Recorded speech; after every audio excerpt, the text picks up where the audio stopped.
Anatta Lakkhana Sutta. Anatta Lakkhana Sutta is traditionally considered the Buddha's second sermon, delivered to 5 ascetics, Panchavakiya, leading to their enlightenment, Arahant stage.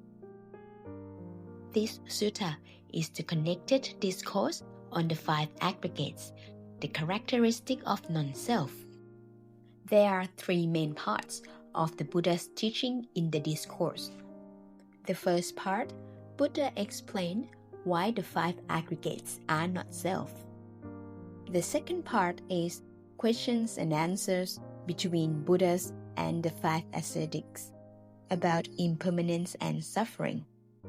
The third part, Buddha points directly to see that the 5 aggregates are not mine, not I am, not myself.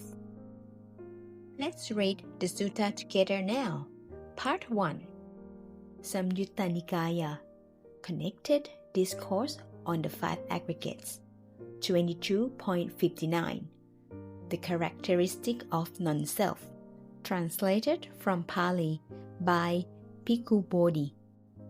Thus have I heard, on one occasion, the Blessed One was dwelling at Varanasi in the deer park at Isipatana. There, the Blessed One addressed the bhikkhu of the group of 5.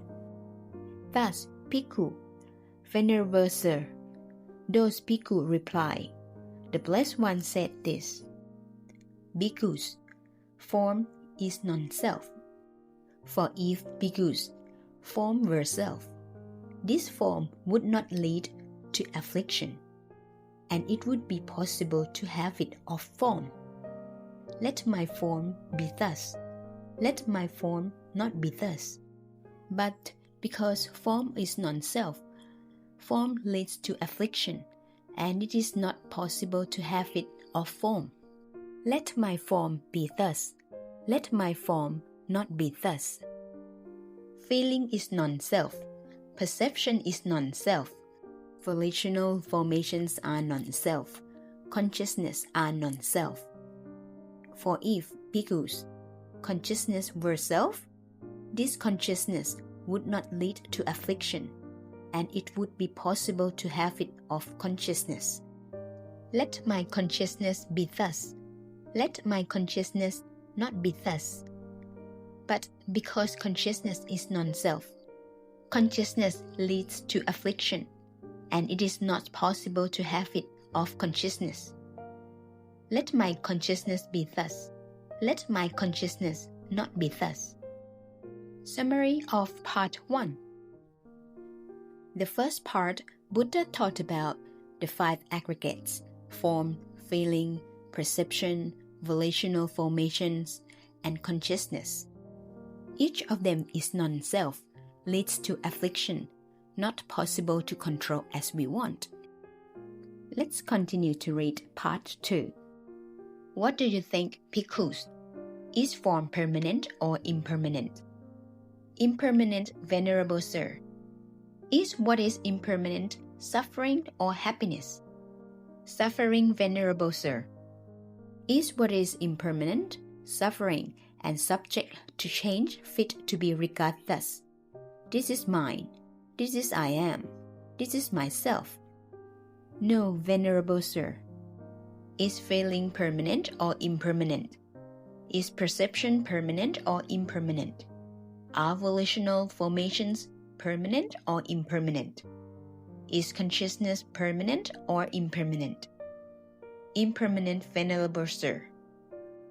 Is what is impermanent suffering or happiness? Suffering, Venerable Sir. Is what is impermanent suffering and subject to change fit to be regarded thus? This is mine. This is I am. This is myself. No, Venerable Sir. Summary of Part 2. The second part, Buddha raised the question to the 5 ascetics about each of 5 aggregates. Question 1. Is form, feeling, perception, volitional formations, consciousness permanent or impermanent? 5 ascetics reply, Impermanent Venerable Sir. Question 2. Is what is impermanent, suffering or happiness? 5 ascetics reply, Suffering, Venerable Sir. Question 3. Is what is impermanent, suffering and subject to change fit to be regarded thus? This is mine. This is I am. This is myself. 5 ascetics reply, No, Venerable Sir. Let's continue to read part 3. Therefore, bhikkhus, any kind of form whatsoever, whether past, future, or present, internal or external, gross or subtle, inferior or superior, far or near, all form should be seen as it really is, with correct wisdom thus, This is not mine. This I am not. This is not myself.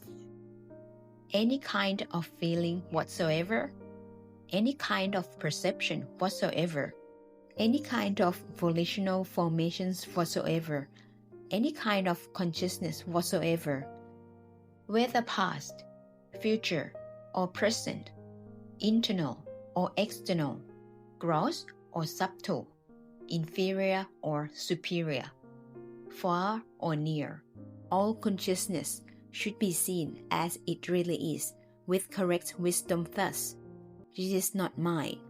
This I am not. This is not myself.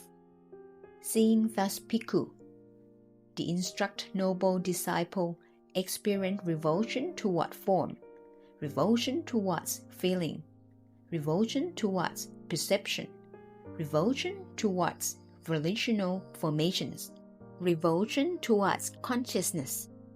Experiencing revulsion, he became dispassionate. Through this passion, his mind is liberated. When it is liberated, there comes the knowledge.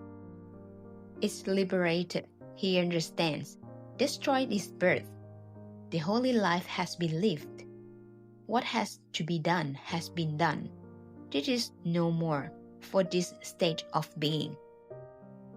This is what the Blessed One said. Elated those bhikkhus delight in the Blessed One's statement.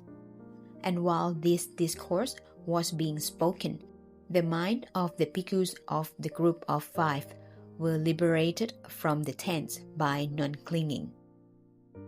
Summary of Part 3. The last part, Buddha explained more profound truth about the 5 aggregates. Any kind of form, feeling, perception, volitional formations, consciousness, whatsoever, whether past, future, or present, internal or external, gross or subtle, inferior or superior, far or near, should be seen as it really is, with correct wisdom thus. Seeing that, this is not mine, this I am not, this is not myself.